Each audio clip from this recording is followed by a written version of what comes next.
بسم اللہ الرحمن الرحیم. میں ہوں امان اللہ خان پراچا، چیئرمین پاکستان مسلم الائنس. آپ کے سامنے آج جو اہم بات میں نے رکھنی ہے وہ یہی ہے کہ پورے ملک میں جو سیاست ہے وہ نفرت کی، لسانیت کی، قوم پرستی کی، فرقہ پرستی کی سیاست ہے. سیاسی جماعتیں اسی بنیاد پر عوام سے ووٹ مانگتی ہیں. ان کے پاس کوئی مروجہ یا ایسا نظام یا پروگرام نہیں ہے جس سے وہ ثابت کریں کہ وہ کیا غربت کو ختم کرنے کے لیے، مہنگائی کو ختم کرنے کے لیے، بےروزگاری کو ختم کرنے کے لیے کون سا ایسا نظام لائیں گے جس سے ملک کے 22 کروڑ عوام کو سکھ اور چین نصیب ہو. ملک میں نئی صنعتیں نہیں لگ رہی بلکہ یہاں ساری تمام صنعتیں بند ہو رہی. ملک میں ایکسپورٹ کم ہوگی. ملک میں درآمد، یہاں جو منڈی بنی ہے وہ امپورٹ کی منڈی بن چکی ہے. ایسی پالیسیز مرتب کرنے ہوں گی اگر ہم آزاد ٹریڈ پالیسیز کے اوپر جاتے ہیں اور ہم لوگوں کو اس بات پہ آزاد کرتے ہیں کہ وہ جس قسم کی بھی انڈسٹری لگانا چاہیں ان کو کسی قسم کی NOC دینے کی ضرورت نہیں ہے. یہاں تک کہ سولر، لوگ اپنے گھروں میں جب سولر پلانٹ لگاتے ہیں یا سولر کی پلیٹس لگاتے ہیں اس کے لیے بھی آپ کے الیکٹرک اور واڈلا اب ان کو بھی تکلیف ہونا شروع ہوگی. جب پر انرجی کے پورے ملک میں انرجی کرائسس ہے تو لوگوں کو کھلی چھوٹ دی جائے. لوگوں وہ پلیٹ جو کسی وقت 5-6 ہزار روپے میں ملتی تھی آج 50,000 روپے کی مل رہی ہے.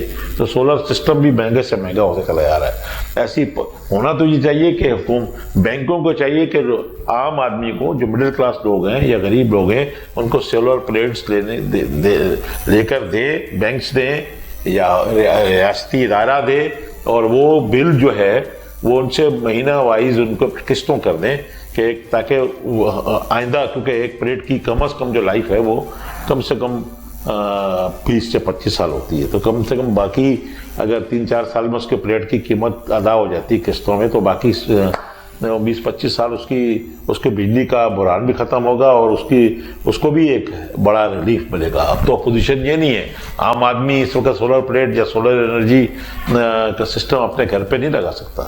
تو اس کے لیے ضروری ہے کہ لون کی فیسلٹیز بینک دے. ہم نے عرض کی تھی کہ پہلے کہ ملک میں جو ہے وہ یہ ملک زرعی ملک ہے، اس میں زرعی انقلاب لانا ضروری ہے. بیج، کھاد، ٹریکٹر، سولر ٹیوب ویل لگا کے دیں.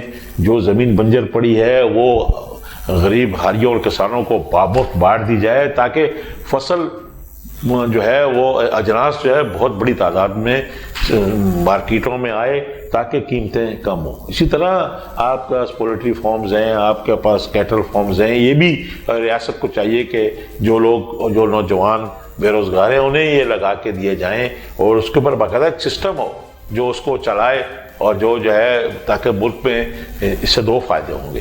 ایک تو آپ کے ملک میں جو ضروریات کھانے کی ضروری چیزیں ہیں اس پہ لوڈ کم ہوگا، زیادہ سے زیادہ تعدادیں پیدا ہوں گی، ایگریکلچر زیادہ پیدا ہوگا، فروٹ زیادہ پیدا ہوں گے، اس پہ ہم ایکسپورٹ بھی کر سکیں گے اور اپنے ملک میں ان چیزوں کی قیمتیں بھی کم کر سکیں گے. اس میں ریاست کو پوری طریقے سے مدد کرنا ہوگی اور جتنے زمین ہمیں یہاں کم سے کم 2 سے 2.5 ہزار چھوٹے ڈیم بنانا چاہیے. بارش کا پانی، اربوں خربوں ڈالر کا پانی ہم سمندر میں وہ ضائع ہو جاتا ہے.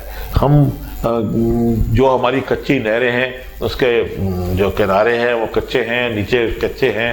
اگر ہم اپنے لوگوں کو پٹھے سے ہم اینٹیں بنا کے اگر ہم اس کو نہریں بنا دیں تو اربوں خربوں ڈالر کا پانی جو ضائع ہو جاتا ہے وہ اس کی بھی بچت ہوگی.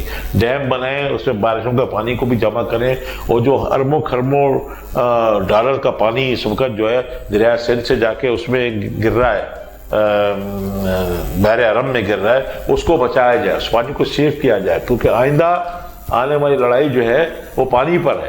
پانی کی بچت ہونا چاہیے، پانی کا ضیاع نہیں ہونا چاہیے. ہم جتنا پانی بچائیں گے اتنا ملک میں ایگریکلچر ہوگا. پاکستان کو پانی کی بھی شدید کمی کا سامنا ہے. ہمارے ملک میں ایک ایسا ادارہ بھی ہے جس نے جو انٹرنیشنل ورلڈ کورٹ میں، انٹرنیشنل کورٹ کے اندر وہ پاکستان کا پانی کا مقدمہ ہار گیا. ہندوستان نے جتنے بھی پاکستان میں دریا آ رہے ہیں وہ ہندوستان نے اب وہاں پر ڈیم بنا کے ان کو روک لیا ہے. یہ ایسے مادر پدر آزاد لوگ جنہوں نے پاکستان کے لیے وفاد میں کام کرنے کے بجائے اپنے چند لاکھ ڈالر لے کر انہوں نے جو ہے انٹرنیشنل کورٹ میں مقدمہ ہارا.